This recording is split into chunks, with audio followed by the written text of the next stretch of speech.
Centrale operativa 118, mi dica. Allora, eravamo al punto Vittoria e allora io lancio questa palla ad effetto, un bolide. E Mario che fa? La lascia andare. Provi a scuoterlo. Mario risponde, respira. No, frizzato proprio. Ok, è in arresto cardiaco. Mi dia l'indirizzo, l'ambulanza sta partendo. Via dei Tigli 4. Iniziamo il massaggio cardiaco. Massaggio cardiaco? Metta le mani al centro del torace e prema forte e veloce. Con che ritmo? 120 bpm. 120 che?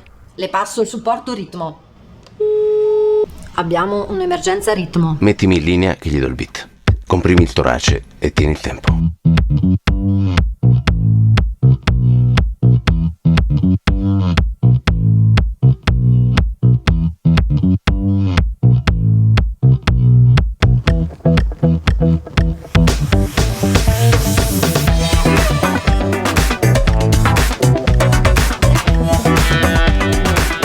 Ricorda, chiama i soccorsi, ma non aspettare per effettuare il massaggio cardiaco. È importante, non esitare.